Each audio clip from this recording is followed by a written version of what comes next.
So good morning guys. तो चलिए start करते हैं आज के यानी कि 21 सितंबर के इंपॉर्टेंट करंट अफेयर्स को। तो इस प्रश्न में आपसे पूछ रहे हैं कि अभी कुष्ठ रोग से मुक्त होने वाला दुनिया का पहला देश कौन सा बन गया है। तो आंसर होगा जॉर्डन। तो अभी वर्ल्ड हेल्थ ऑर्गेनाइजेशन ने जॉर्डन को कुष्ठ रोग को खत्म करने वाला या उससे मुक्त होने वाला दुनिया का पहला देश घोषित कर दिया है, क्योंकि जॉर्डन में 2 दशकों से अधिक समय से कुष्ठ रोग के किसी भी मामले की सूचना नहीं मिली है। कुष्ठ रोग, जिसे कोढ़ भी कहा जाता है, इंग्लिश में इसको लेप्रोसी कहते हैं, ये एक संक्रामक बीमारी है। बैक्टीरिया से होती है। कौन सा बैक्टीरिया? माइक्रोबैक्टीरियम लेप्री, इससे ये होता है। और इस बीमारी को हैंसन रोग भी कहते हैं। इससे त्वचा, नसें, आंखें और हमारा जो रेस्पिरेटरी सिस्टम है, श्वसन तंत्र, वो भी प्रभावित होता है। और इससे संबंधित एक दिवस भी हम मनाते हैं, वर्ल्ड लेप्रोसी डे। वो जनवरी के लास्ट संडे को मनाया जाता है। तो इस बार 2024 में ये हमने 30 जनवरी को मनाया और थीम क्या थी? Beat leprosy. बाकी जॉर्डन की यहाँ पे बात हुई है, तो ये रहा मैप में जॉर्डन। कैपिटल इसकी अम्मान है, करेंसी है जॉर्डेनियन दिनार। अभी 2-3 दिन पहले ही हमने पढ़ा था, अभी यहाँ के राजा हैं जो अब्दुल्ला II, उन्होंने जाफर अल हसन को यहाँ का प्रधानमंत्री नियुक्त किया था। तो इस प्रश्न से याद क्या रखना है कि WHO वर्ल्ड हेल्थ ऑर्गेनाइजेशन ने जॉर्डन को कुष्ठ रोग से मुक्त घोषित कर दिया है और कुष्ठ रोग से मुक्त होने वाला ये दुनिया का पहला देश बन गया है। तो प्रश्न इंपॉर्टेंट है। वर्ल्ड हेल्थ ऑर्गेनाइजेशन की बात करते हैं तो वर्ल्ड हेल्थ ऑर्गेनाइजेशन की स्थापना होती है 7 अप्रैल 1948 को, इसीलिए 7 अप्रैल को वर्ल्ड हेल्थ डे मनाते हैं। Headquarter Geneva, Switzerland. Director general है टेड्रोस अधानोम। आपको कुछ और भी पॉइंट यहाँ से संबंधित मैं आपको रिवाइज कराऊं तो एक तो याद रखना कि WHO ने सार्वजनिक स्वास्थ्य के लिए एक AI digital health promoter launch किया था, उसका नाम है सारा। गिरीश चंद्र मुर्मू को 2027 तक यानी कि 4 सालों के लिए WHO का बाहरी लेखा परीक्षक एक्सटर्नल ऑडिटर बनाया गया। WHO ने बताओ किसे दक्षिण पूर्व एशिया का क्षेत्रीय निदेशक बनाया? साइमा वाजेद को। और WHO ने एक भारतीय संस्थान है निमहंस, उसको नेल्सन मंडेला पुरस्कार 2024 से सम्मानित किया था। उसके अलावा WHO ने कोरोना वायरस के लिए अभी एक वैश्विक नेटवर्क कोविनेट को लॉन्च किया था। और WHO का मेनिनजाइटिस को खत्म करने का लक्ष्य क्या है? 2030 है। भारत के बाहर पहला जन औषधि केंद्र ये कहाँ पे खोला गया? ये भी अच्छा प्रश्न है। तो मॉरिशस में खोला गया है। WHO ने मी डिवाइस प्लेटफॉर्म को लॉन्च किया था। मी डिवाइस का मतलब होता है मेडिकल डिवाइस इंफॉर्मेशन सिस्टम। जो भी मेडिकल डिवाइसेज होते हैं उनकी जानकारी इस पे मिल जाएगी आपको। और अभी WHO ने एमपॉक्स यानी कि मंकी पॉक्स बीमारी को ग्लोबल हेल्थ इमरजेंसी घोषित किया था। और WHO ने नेपाल के धुलीखेल को नेपाल का पहला और एशिया का दूसरा स्वास्थ्य शहर घोषित किया था। तो ये सारे पॉइंट्स आप ध्यान रखना। अगला प्रश्न देखिए। फिर अगला प्रश्न आपसे पूछ रहे हैं अभी हाल ही में वर्ष 2024 का छठा यूनिकॉर्न कौन सा बन गया? तो आंसर होगा मनीव्यू। देखो यूनिकॉर्न आप सबको पता है, अगर कोई स्टार्टअप की वैल्यू, उसका मार्केट कैप $1 बिलियन हो जाता है तो उस स्टार्टअप को यूनिकॉर्न बोलते हैं। और अभी 2024 का छठा यूनिकॉर्न बन गया है मनीव्यू। मनीव्यू ये एक बंगलुरु का स्टार्टअप है, एक फिनटेक लैंडिंग कंपनी है ये, जो फिनेंशियल टेक्नोलॉजी के क्षेत्र में काम करते हैं, उनको ये उधार देने का काम करती है। और इस तरह से 2024 का ये 6ठे नंबर का भारत का हमारा यूनिकॉर्न बन गया है। बाकी इससे पहले के 5 कौन कौन है जो 2024 में यूनिकॉर्न बने हैं भारत से, वो मैं आपको बता रहा हूँ। ये लिस्ट आपके सामने रख दी है मैंने, देखोगे आप। जनवरी में बना था कृत्रिम, और कृत्रिम याद रखना ये देश का पहला AI यूनिकॉर्न भी है। उसके बाद ये परफ्यूज बना था, फिर पोर्टर बना था, एथर एनर्जी, रैपिडो, और अब ये छठा बन गया है मनीव्यू। कब कब बने थे यहाँ पे मंथ भी आपके सामने लिखे हुए हैं। तो सारे के सारे 6 की लिस्ट मैंने लगा दी है, ध्यान रखना। अगला प्रश्न देखते हैं। फिर अगले प्रश्न में पूछ रहे हैं हाल ही में MSCI all country world investable market index में भारत कौन से स्थान पर है? तो आंसर होगा 6ठे स्थान पे। तो इस इंडेक्स का नाम है all country world investable market index. मतलब उभरते हुए बाजार कौन कौन से हैं, या फिर यूं बोल दें कि निवेश करने वाला जो सबसे अच्छा देश है वो कौन सा है, इसी को लेकर के ये लिस्ट जारी की गई है। किसने जारी किया?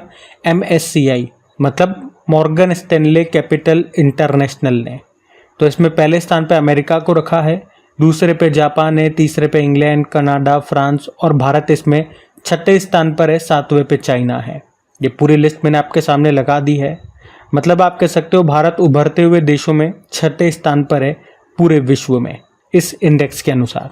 और देखो बहुत टाइम हो गया रैंकिंग या इंडेक्स से संबंधित कोई भी प्रश्न हमारे पास नहीं आया इतने दिनों से। अब आया है तो इसको छोड़ेंगे नहीं और उसका फ़ायदा उठाएंगे।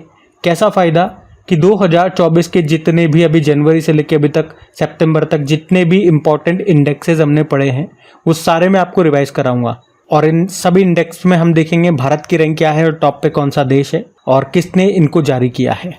तो ध्यान से सुनना, पूरा ये लिस्ट इंपॉर्टेंट है जो मैं लेकर के आ रहा हूँ। तो देखो इस साल का जो पहला इंडेक्स था वो था करप्शन परसेप्शन इंडेक्स 2023। उसमें भारत 93 नंबर पे था, टॉप पे डेनमार्क है। इसको जारी किया था ट्रांसपेरेंसी इंटरनेशनल ने। फिर स्वच्छ सर्वेक्षण 2023 आया था, इसमें सबसे स्वच्छ शहर 2 को बताया था, एक तो इंदौर और एक सूरत को। लेकिन 1 लाख से कम आबादी में बात करेंगे तो महाराष्ट्र का शाश्वत है। और इसी में कुछ और भी पॉइंट्स बताए थे, जैसे कि सबसे स्वच्छ छावनी बोर्ड महू छावनी बोर्ड राज्यों में महाराष्ट्र टॉप पे, सबसे स्वच्छ गंगा शहर वाराणसी और प्रयागराज, और सफाई मित्र शहर में चंडीगढ़ टॉप पे था। उसके अलावा हिम तेंदुआ रिपोर्ट जो आई थी, पहली बार ये रिपोर्ट आई है इस तरह की। टोटल भारत में कितने हिम तेंदुए स्नो लेपर्ड बताए गए तो 718। सबसे ज़्यादा लद्दाख में है 477 और सबसे कम जम्मू कश्मीर में थे 9। उसके अलावा लोकतंत्र सूचकांक में बात करेंगे, भारत 41 पे है, टॉप पे नॉर्वे है। इसको जारी किया था इकोनॉमिस्ट इंटेलिजेंस यूनिट ने। वैश्विक बौद्धिक संपदा सूचकांक वर्ल्ड इंटेलेक्चुअल प्रॉपर्टी इंडेक्स की बात करेंगे, भारत 42 पे है, टॉप पे अमेरिका है, जारी किया यूएस चैम्बर ऑफ कॉमर्स ने। लैंगिक असमानता सूचकांक 2022 में भारत 108वें स्थान पर है, टॉप पे डेनमार्क है। और मानव विकास सूचकांक ह्यूमन डेवलपमेंट इंडेक्स 2022, ये 2022 वाले हैं लेकिन जारी इसी साल हुए थे। इसमें भारत 134 पे है, टॉप पे स्विट्जरलैंड है, और दोनों को जारी किया यूनाइटेड नेशन डेवलपमेंट प्रोग्राम ने ही। फिर हैप्पीनेस इंडेक्स आया, भारत 126 पे है, टॉप पे फिनलैंड है, यूनाइटेड नेशन ने जारी किया। ग्लोबल फायर पावर इंडेक्स में भारत 4थे स्थान पर है, टॉप पे अमेरिका है। बिजनेस एनवायरनमेंट रैंकिंग 2024 में भारत 51 पे है, टॉप पे सिंगापुर है, इंटेलिजेंस यूनिट ने ही जारी किया। ग्लोबल यूनिकॉर्न इंडेक्स 2024 में भारत 3रे स्थान पे है, टॉप पे अमेरिका, फिर चाइना है हुरुन के अकॉर्डिंग। दुनिया का तीसरा सबसे बड़ा ई market place government e market place बन गया, टॉप पे साउथ कोरिया का है। और साइबर क्राइम इंडेक्स में भारत 10वें स्थान पर है, टॉप पे रशिया रहा। वर्ल्ड प्रेस फ्रीडम इंडेक्स आया, इसमें भारत 159 पे है, टॉप पे नॉर्वे है, जारी किया रिपोर्टर्स विदाउट बॉर्डर ने। Travel and tourism development index आया, इसमें भारत 39 पे है, टॉप पे अमेरिका है, वर्ल्ड इकोनॉमिक फोरम ने जारी किया। ग्लोबल सिटीज़ इंडेक्स 2024 में न्यूयॉर्क टॉप पे है और भारत में दिल्ली टॉप पे है, जो पूरी लिस्ट में 350वें स्थान पर है। पर्यावरण प्रदर्शन सूचकांक 2024 आया और भारत 176 पे है, टॉप पे एस्टोनिया है। फिर ग्लोबल जेंडर गैप इंडेक्स 2024 की बात करें तो भारत 129 पे है, टॉप पे आइसलैंड है, वर्ल्ड इकोनॉमिक फोरम ने जारी किया। ग्लोबल पीस इंडेक्स 2024 की बात करें, भारत 116वें स्थान पर है, टॉप पे आइसलैंड है, इसको इंस्टीट्यूट ऑफ इकोनॉमिक पीस ने जारी किया। ग्लोबल एनर्जी ट्रांजिशन इंडेक्स में बात करें, भारत 63 पे है, टॉप पे स्वीडन है, वर्ल्ड इकोनॉमिक फोरम ने जारी किया। वर्ल्ड इन्वेस्टमेंट रिपोर्ट 2024 की बात करें, भारत 15वें स्थान पर है, टॉप पे अमेरिका है, अंकटाड ने जारी किया। सस्टेनेबल डेवलपमेंट रिपोर्ट आया, भारत 109 पे है, टॉप पे फिनलैंड है। और नीति आयोग ने जो सस्टेनेबल डेवलपमेंट इंडिया इंडेक्स जारी किया था, इसमें भारत का स्कोर 77 है और इसमें टॉप पे केरल और उत्तराखंड को बताया था। ग्लोबल लिवेबिलिटी इंडेक्स 2024 आया था, वियना इसमें टॉप पे बताया, इकोनॉमिस्ट इंटेलिजेंस यूनिट ने जारी किया था। प्राइम ग्लोबल सिटीज़ इंडेक्स आया, इसमें पहले स्थान पे मनीला है, दूसरे पे मुंबई और तीसरे पे दिल्ली है, नाइट फ्रैंक ने जारी किया। और अभी हमने पढ़ा था सकल पर्यावरण उत्पादन सूचकांक लॉन्च करने वाला पहला राज्य कौन सा है, तो याद रखना उत्तराखंड है। तो यहाँ पे 2024 के जितने भी इंपॉर्टेंट इंडेक्सेस बन रहे थे, लगभग 30 के आसपास सारे इंडेक्स मैंने आपको रिवाइज करना। अगला प्रश्न देखते हैं। और हाँ, अगर आप में से कोई स्टूडेंट पहली बार करे के एग्जाम चैनल पे करंट अफेयर्स पढ़ रहे हैं तो आपको बता दूं कि इन सभी क्वेश्चंस का पीडीएफ आपको मिल जाएगा, और जो साथ में एक्स्ट्रा मैं आपको रिवीजन करवा रहा हूँ ये भी आपको पीडीएफ में ही मिल जाएंगी शीट्स, वो भी बिल्कुल फ्री में। कहाँ पे मिलेगा पीडीएफ? तो अपना टेलीग्राम चैनल है, जिसका लिंक आपको नीचे डिस्क्रिप्शन बॉक्स में मिल जाएगा। जैसे लिंक पे क्लिक करेंगे डायरेक्ट आप अपने टेलीग्राम चैनल पे चले जाएंगे और वहाँ आप देखेंगे नीचे ज्वाइन का बटन होगा, तो उस ज्वाइन के बटन पे क्लिक कर लीजिएगा, ताकि जब भी पीडीएफ अपलोड होगा, जब भी कोई वीडियो अपलोड होगा या मुझे कोई इन्फॉर्मेशन देना होगा तो उसका नोटिफिकेशन सबसे पहले आपको मिल सकेगा। और अगर सेशन आपको अच्छा लगे तो प्लीज़ वीडियो को लाइक ज़रूर कीजिएगा। अपने दोस्तों के साथ में स्टडी ग्रुप में एक बार शेयर ज़रूर कर देना। आज के वीडियो के लाइक का टारगेट रखते हैं 5000 लाइक का, तो इसे शेयर ज़रूर कीजिएगा प्लीज़। और जो हमारी सीरीज चल रही है जनवरी टू सितंबर सारे इंपॉर्टेंट क्वेश्चन हम कवर कर रहे हैं, तो उसका सेट नंबर 3 अभी मॉर्निंग में आ चुका है, तो उसको भी कवर लीजिएगा। और जिन्होंने सेट नंबर 1 और 2 नहीं देखे हैं तो वो प्लेलिस्ट में बना दूंगा आज, वो प्लेलिस्ट में आपको तीनों सेट मिल जाएंगे। अभी हम अगले प्रश्न की ओर बढ़ते हैं। फिर अगले प्रश्न में पूछ रहे हैं, अभी हाल ही में LCA यानी कि लाइट कॉम्बैट एयरक्राफ्ट जिसका नाम है तेजस, इसकी पहली महिला फाइटर पायलट कौन बन गई हैं? तो आंसर होगा मोहना सिंह।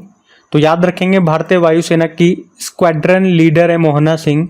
ये भी लाइट कॉम्बैट एयरक्राफ्ट तेजस उड़ाने वाली पहली महिला फाइटर पायलट बन गई हैं। और इस तरह से वे लाइट कॉम्बैट एयरक्राफ्ट तेजस को ऑपरेट करने वाली 18 फ्लाइंग बुलेट्स स्क्वाड्रन में शामिल हो गई हैं, उसका हिस्सा बन गई हैं। अभी आपको याद हो तो राजस्थान के जोधपुर में तरंग शक्ति अभ्यास का आयोजन हुआ था और वहीं पे उन्होंने ये LCA तेजस को उड़ाया है। तेजस ये पूरी तरह से स्वदेशी है, भारत में ही बनाया गया है। और किसने बनाया? हिंदुस्तान एरोनॉटिकल लिमिटेड ने, जिसका मुख्यालय कहाँ पर है? बंगलुरु में है। बाकी ऑप्शन में देखो, सुमन कुमारी बॉर्डर सिक्योरिटी फोर्स की पहली महिला स्नाइपर बनी है। और अवनी चतुर्वेदी सुखोई लड़ाकू विमान उड़ाने वाली पहली महिला पायलट बनी थी। और शिवांगी सिंह राफेल लड़ाकू विमान उड़ाने वाली पहली महिला पायलट बनी है। तो शिवांगी सिंह बता दिया मैंने आपको, राफेल उड़ाने वाली पहली महिला बनी थी। अवनी चतुर्वेदी हमने देखा सुखोई उड़ाने वाली पहली महिला पायलट। और अभी हमने देखा मोहना सिंह, ये तेजस को उड़ाने वाली पहली महिला फाइटर पायलट बनी है। तो तीनों के नाम ध्यान में रखना। अगला प्रश्न देखते हैं। तो अगले प्रश्न में पूछ रहे, अभी हाल ही में लॉन्च ISO UNDP PAS 53002 दिशा निर्देश का संबंध किससे है? तो आंसर होगा सतत विकास लक्ष्य। तो अभी ISO UNDP PAS 53002 ये सस्टेनेबल डेवलपमेंट गोल्स के लिए पहला अंतर्राष्ट्रीय दिशा निर्देश है, मतलब पहली इंटरनेशनल गाइडलाइंस जारी की गई है सस्टेनेबल डेवलपमेंट गोल्स के लिए। किसने जारी किया? ISO और UNDP ने। ISO मतलब होता है अंतर्राष्ट्रीय मानकीकरण संगठन, इंटरनेशनल स्टैंडर्डाइजेशन ऑर्गेनाइजेशन, जिसका स्थापना होता है 1947 में और मुख्यालय जेनेवा स्विट्जरलैंड में है। और यूनाइटेड नेशन डेवलपमेंट प्रोग्राम की स्थापना 1965 में होती है, जिसका मुख्यालय न्यूयॉर्क में है। अच्छा, सस्टेनेबल डेवलपमेंट गोल्स कितने हैं? 17 हैं, 2030 तक पूरे करने हैं। मतलब पर्यावरण को ध्यान में रखकर हमें विकास करना है, उसी के लिए ये लक्ष्य निर्धारित किए गए। तो इन गोल्स को तेजी से पूरा करने के लिए अभी पहली गाइडलाइंस जारी की गई है, जिसका नाम है ये PAS 53002। अच्छा, सस्टेनेबल डेवलपमेंट गोल से याद आया, देखो 17 गोल्स हैं। अगर मैं आप सभी से पूछता हूं कि किन किन स्टूडेंट्स को ये सारे के सारे सस्टेनेबल डेवलपमेंट गोल्स याद हैं विद नंबर्स, कि कौन से नंबर का गोल क्या बात करता है। जिनको याद है अच्छी बात है, और जिनको याद नहीं है मैं आपको पहले तो ये बता दूं कि एग्जाम में ये प्रश्न पूछे जा रहे हैं। अभी बहुत सारे एग्जाम और आप उठा करके देख लो, वहाँ पे यहाँ से प्रश्न आ रहे हैं। और मुझे कैसे पता? क्योंकि आप ही में से बहुत सारे स्टूडेंट्स हैं जो मुझे बताते हैं कमेंट करके कि ये प्रश्न उनके एग्जाम में पूछे गए थे, तो मुझे वहाँ से मालूम चलता है। और स्टूडेंट्स मुझे क्यों बताते हैं? क्योंकि इस टॉपिक के ऊपर मैंने एक ट्रिकी वीडियो बना करके दिया है। अगर वो वीडियो आप एक बार देख लेंगे तो यकीन मानना मेरा कि वो सारे नाम आपको एक ही बार में याद हो जाएंगे। दूसरी बार आपको वीडियो देखने की ज़रूरत भी नहीं है, या कोई और किताब या किसी और का वीडियो देखने की ज़रूरत नहीं है।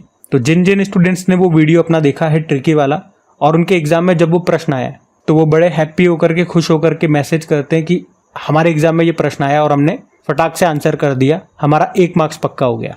तो अगर आपने वो वीडियो अभी तक नहीं देखा या आपको ये गोल्स याद नहीं है, तो वो वीडियो आपके एग्जाम में 1 नंबर तो पक्का कर देगा, तो उसे आप बिल्कुल मत छोड़ना। कहाँ मिलेगा वीडियो? सिंपल सा आप सर्च मारो यूट्यूब पे ही, सबसे पहले लिखो क्रैक एग्जाम, फिर लिखो sustainable development goal tricks, video आपके सामने आ जाएगा। और मैं गारंटी से कह रहा हूँ, वीडियो देखने के बाद आप खुद से मैसेज करोगे कि मज़ा आ गया, सारे नाम याद हो गए एक ही बार में। तो आप देखना फिर बताना। अभी हम अगले प्रश्न की ओर बढ़ते हैं।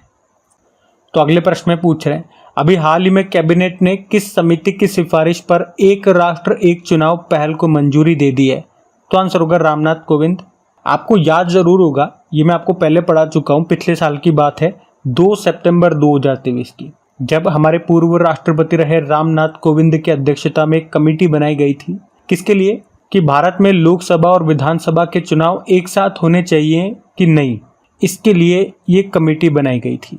तो इसने अभी अपनी रिपोर्ट सौंप दी थी राष्ट्रपति द्रौपदी मुर्मू जी को, और ये जो रिपोर्ट है ये 18,626 पन्नों की रिपोर्ट थी, जिसमें इन्होंने क्या बताया वो मुख्य बात मैं आपको बताता हूँ।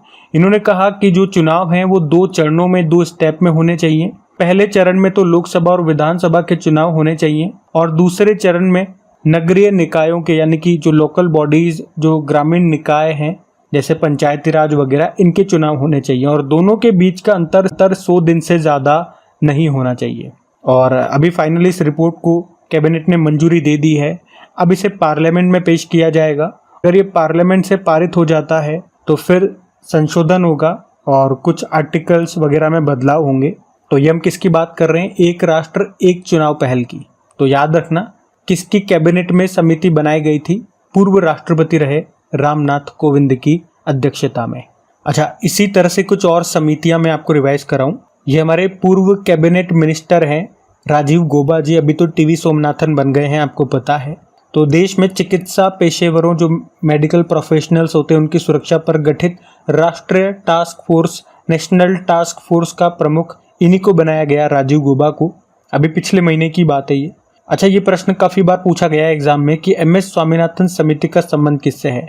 तो MSP से संबंधित है, मिनिमम सपोर्ट प्राइस। और राधाकृष्णन समिति की बात करें तो नेशनल टेस्टिंग एजेंसी ने पेपर लीक रोकने के लिए, या यूं कहें कि परीक्षाओं को पारदर्शी, ट्रांसपेरेंट बनाने के लिए इनकी अध्यक्षता में एक कमेटी बनाई थी। और जस्टिस ब्रिजेश समिति बनाई गई हाथरस कांड की जांच के लिए। शिवरमन समिति की बात करें तो इसकी सिफारिश पे ही नाबार्ड की स्थापना हुई थी 12 जुलाई 1982 1982 में। नरसिम्हन समिति का संबंध बैंकिंग रिफॉर्म से है। और अभी आपको बताएं, जो शंभू सीमा है, पंजाब हरियाणा सीमा पर है ये, वहाँ पे प्रदर्शन कर रहे किसानों की शिकायतों का समाधान करने के लिए अभी किसकी अध्यक्षता में समिति गठित की गई? नवाब सिंह की अध्यक्षता में। पंजाब हरियाणा हाईकोर्ट के फॉर्मर चीफ जस्टिस हैं ये। उसके अलावा 42वां संविधान संशोधन किस समिति की सिफारिश पे और मौलिक कर्तव्य भी किस समिति की सिफारिश पे लाए गए थे? सरदार स्वर्णिम समिति। और 16वें वित्त आयोग ने अभी किसकी अध्यक्षता में 5 सदस्यीय सलाहकार परिषद का गठन किया था? तो पूनम गुप्ता इनका नाम है। तो ये कुछ इंपॉर्टेंट समितियां भी न्यूज़ में थी, मैंने आपको रिवाइज कराई, ध्यान में रखना। अगला प्रश्न देखते हैं। फिर अगले प्रश्न में पूछ रहे हैं, हाल ही में राष्ट्रपति द्रौपदी मुर्मू ने सफाई मित्र सम्मेलन में कहाँ हिस्सा लिया, भाग लिया? तो आंसर होगा उज्जैन में। तो अभी राष्ट्रपति द्रौपदी मुर्मू जी ने मध्य प्रदेश के उज्जैन में आयोजित सफाई मित्र सम्मेलन में हिस्सा लिया। ये सफाई मित्र सम्मेलन को स्वच्छता ही सेवा 2024 अभियान के हिस्से के रूप में आयोजित किया गया। और मैं आपको बता दूं, स्वच्छता ही सेवा अभियान 2024 की शुरुआत अभी 17 सितंबर 2024 को ही राजस्थान के झुंझुनू में की गई। हमारे जो वाइस प्रेसिडेंट हैं जगदीप धनखड़, उन्हीं के द्वारा इसकी शुरुआत की गई। ये अभियान 17 सितंबर को शुरू हुआ और अभी 2 अक्टूबर 2024 तक चलेगा। और इस बार के स्वच्छता ही सेवा अभियान 2024 की थीम है क्या? स्वभाव स्वच्छता, संस्कार स्वच्छता। और 2 अक्टूबर 2024 को जैसे ही ये अभियान समाप्त होगा, उसके बाद स्वच्छ भारत अभियान 2 शुरू हो जाएगा। पहले वाला यानी कि जो स्वच्छ भारत अभियान 1 था वो कब शुरू हुआ था? 2 अक्टूबर 2014 को। और अब इसका दूसरा पार्ट शुरू होगा ठीक 10 साल बाद। और उज्जैन से 2 प्रश्न आपको और याद आएंगे कि दुनिया की पहली वैदिक घड़ी कहाँ पे लगाई गई? उज्जैन में ही। और भारत की पहली हाइजेनिक फूड स्ट्रीट जिसका नाम प्रसादम है, इसका उद्घाटन भी उज्जैन में ही किया गया था। तो ध्यान रखना ये भी। अगला प्रश्न देखते हैं। फिर अगले प्रश्न में पूछ रहे हैं, हाल ही में सूखे से प्रभावित समुदायों की सहायता के लिए 200 हाथियों को मारने की घोषणा भी किस देश ने की है? तो आंसर होगा जिम्बाब्वे। देखो, जिम्बाब्वे में करीब 1 लाख हाथी रहते हैं और जिम्बाब्वे ये पिछले 4 दशकों में सबसे बड़ी सूखे की समस्या से जूझ रहा है। इस वजह से देश की लगभग आधी आबादी पर खाने का संकट मंडरा रहा है। तो अब भुखमरी से निपटने के लिए सरकार ने हाथियों को मारने का आदेश दे दिया। तो 200 हाथियों को मारकर उनके मीट को बांटा जाएगा। और ऐसा पहली बार नहीं हो रहा। अभी कुछ समय पहले, इसी साल कुछ समय पहले ही नामीबिया देश में भी सूखे से निपटने के लिए 83 हाथियों को काटकर उनका मीट लोगों में बांटा गया था। और मुझे पता है आप सभी को ये न्यूज़ सुन कर के बड़ा अजीब लग रहा होगा मन में, सबने अपने मुंह बिगाड़ लिए होंगे, क्योंकि हाथियों का हमारे लिए एक अलग ही स्थान है, हमारे लिए पूजनीय जानवर है ये, हमारे भगवान गणेशा से जुड़ा हुआ है। और वैसे हाथी नहीं, अगर यकीन मानो, जहाँ तक मुझे लगता है किसी भी जानवर को अगर चोट लगती है तो हमें बड़ा बुरा लगता है। हमारे हाथ से गलती से अगर चींटी भी मर जाती है, कोई चींटा भी मर जाता है, तो एक बार हमें दुख बड़ा होता है। ये हम सब भारतीयों के जीन में है, ये हमारे संस्कार हैं। मैं मान के चल रहा हूँ शायद आपके साथ भी ऐसा ही होता होगा। इसीलिए मैंने कहा ये प्रश्न सुन करके आप में से मैक्सिमम लोगों को बुरा लग रहा होगा, लेकिन क्या करें, न्यूज़ है, बतानी तो पड़ेगी। देखो, हाथियों से संबंधित कुछ प्रश्न मैं आपको रिवाइज कर रहा हूँ। तो हमने प्रोजेक्ट एलिफेंट लॉन्च किया था 1992 में, और हाथी को राष्ट्र विरासत पशु ये कब बनाया गया? पहले तो ये याद रखना, हाथी हमारा राष्ट्र विरासत पशु है, जिसे 2010 में बनाया गया था। विश्व हाथी दिवस 12 अगस्त को मनाते ही है। सफ़ेद हाथियों का देश थाईलैंड को कहा जाता है। अच्छा, भारत में टोटल कितने एलिफेंट रिजर्व हो चुके हैं? 33। अब आपके लिए होमवर्क प्रश्न है, लेटेस्ट 33 नंबर का कौन सा बना था एलिफेंट रिजर्व? और पहला तो मैं आपको बता दूं, तराई एलिफेंट रिजर्व है। अभी 33 नंबर का आप बताओ। बाकी अभी हमने पढ़ा था एशियाई हाथी को हर्पीज वायरस के लिए दुनिया का पहला टीका ये कहाँ पे लगाया गया था? अमेरिका में। बाकी बात यहाँ पे जिम्बाब्वे की हुई है, तो ये रहा मैप में जिम्बाब्वे, कैपिटल हरारे है, और इसकी नई करेंसी इन्होंने लॉन्च कर दी है, जिग उसका नाम है। जिम्बाब्वे गोल्ड मतलब हो गया, महंगाई को कंट्रोल करने के लिए लॉन्च किया था इन्होंने। प्रेसिडेंट इमर्सन मंगांगुआ है, तो ध्यान रखना ये। अगला प्रश्न देखते हैं कि अभी हाल ही में विजयवाड़ा रेलवे स्टेशन को NSG1 का दर्जा मिला है। ये रेलवे स्टेशन किस राज्य में है? आप सभी आसानी से बता दोगे, इसका उत्तर होगा आंध्र प्रदेश। तो अभी आंध्र प्रदेश के विजयवाड़ा रेलवे स्टेशन ने NSG1 का दर्जा हासिल कर लिया है। एक्चुअली में जिस रेलवे स्टेशन की वार्षिक इनकम 500 करोड़ रुपए को पार कर लेती है, उस स्टेशन को NSG1 का दर्जा दिया जाता है। NSG का मतलब होता है नॉन सब अर्बन ग्रुप, उपनगरीय समूह 1, तो ये ध्यान में रखना। और विजयवाड़ा में आपको याद आएगा BR अम्बेडकर जी की एक मूर्ति हमने स्थापित की थी, जिसका नाम स्टैच्यू ऑफ सोशल जस्टिस है और हाइट है 206 फुट। अच्छा, विजयवाड़ा रेलवे स्टेशन से पिछले साल हमने एक प्रश्न पढ़ा था कि इसे ग्रीन रेलवे स्टेशन का सर्टिफिकेट भी मिला था, तो वो भी हमें ध्यान रखना है। अब आपके लिए एक होमवर्क प्रश्न है कि अभी रेलवे बोर्ड के नए चेयरमैन और CEO बन गए हैं, उनका नाम क्या है ये आपको बताना है। बाकी हमारे रेलवे मंत्री अश्विनी वैष्णव है सिंह, तो बताइए। अगला प्रश्न हम देखते हैं। तो अगले प्रश्न में पूछ रहे हैं कि अभी हाल ही में जारी EACPM के रिपोर्ट के अनुसार सकल घरेलू उत्पाद में योगदान करने वाला शीर्ष राज्य कौन सा है? तो आंसर होगा महाराष्ट्र। तो अभी प्रधानमंत्री की आर्थिक सलाहकार परिषद ने, यानी कि इकोनॉमिक एडवाइजरी काउंसिल ने एक रिपोर्ट को जारी किया है, जिसके अनुसार भारत की GDP यानी कि सकल घरेलू उत्पाद में सबसे अधिक योगदान करने वाला जो राज्य है वो महाराष्ट्र बताया गया है। 13.3% इसका योगदान के साथ ये इसमें टॉप पर है। दूसरे पे तमिलनाडु है और तीसरे पे उत्तर प्रदेश है। जबकि पर कैपिटा इनकम यानी कि प्रति व्यक्ति आय के मामले में पहले स्थान पे दिल्ली है, फिर तेलंगाना है, और सबसे लास्ट में यहाँ पे बिहार को रखा है पर कैपिटा इनकम के मामले में हम बात कर रहे हैं। तो ये इतना आपको ध्यान रखना है। बाकी आज की क्लास यहीं तक रखते हैं, और एक बार फिर से मैं आपको याद दिला दूं, सेशन पसंद आया तो प्लीज़ लाइक जरूर कीजिएगा, वीडियो को दोस्तों के साथ में स्टडी ग्रुप में शेयर कर देना, और जो नए स्टूडेंट्स हैं प्लीज़ कमेंट करके ज़रूर बताइएगा कि आपको सेशन कैसा लगा। बाकी PDF के बारे में मैंने आपको सबको बता दिया। चलो अभी कल के करंट अफेयर्स का क्विक रिविजन करते हैं और सेशन एंड करते हैं। तो यहाँ पे हम 20 सितंबर के इंपॉर्टेंट करंट अफेयर्स का क्विक रिवीजन कर रहे हैं। पहला प्रश्न पूछा, इसरो के वीनस ऑर्बिटर मिशन या शुक्रयान मिशन का स्वीकृत बजट क्या है? 1236 करोड़ रुपए। फिर पूछा, एलन मस्क की कंपनी ने दृष्टिहीनों के लिए एक डिवाइस बनाया, उसका नाम क्या है? Blind site. फिर पूछा कि 2026 के जो कॉमनवेल्थ गेम्स है वो कहाँ पर होंगे? तो आंसर होगा ग्लासगो में। और विश्व खाद्य भारत 2024 सम्मेलन का भागीदार देश कौन है? तो जापान है। मध्य प्रदेश हाईकोर्ट के चीफ जस्टिस कौन बन गए? सुरेश कुमार कैत। प्रधानमंत्री जनजातीय उन्नत ग्राम अभियान के लिए कितने बजट को मंजूरी दी गई? 79,156 करोड़ रुपए। और नालको यानी कि नेशनल एल्यूमिनियम कंपनी लिमिटेड के CMD कौन बन गए? विजेंद्र प्रताप सिंह। भारत सरकार ने 30 टन पेलोड क्षमता वाले किस पुनः प्रयोज्य प्रक्षेपण यान को मंजूरी दी है? NGLV यानी कि नेक्स्ट जनरेशन लॉन्चिंग व्हीकल। फिर हमने पढ़ा भी केंद्रीय मंत्रिमंडल ने बायो राइड योजना को मंजूरी दी है। इसमें प्रस्तावित खर्च कितना होगा? 9197 करोड़ रुपीस। और आखिरी प्रश्न है कि पेजर विस्फोटों से कई लोगों की भी मृत्यु हो गई, कहाँ पे? तो लेबनान में। तो चलो भी कल का होमवर्क प्रश्न देखते हैं और सेशन भी एंड करते हैं। तो कल के वीडियो में आपसे पूछा था रिलायंस ग्रुप ने अभी कौन सा AI सूट लॉन्च किया, तो आंसर होगा ब्रेन। आप सभी ने प्रश्न का बिल्कुल सही उत्तर दिया। अब ये रहा आज का आपका होमवर्क प्रश्न।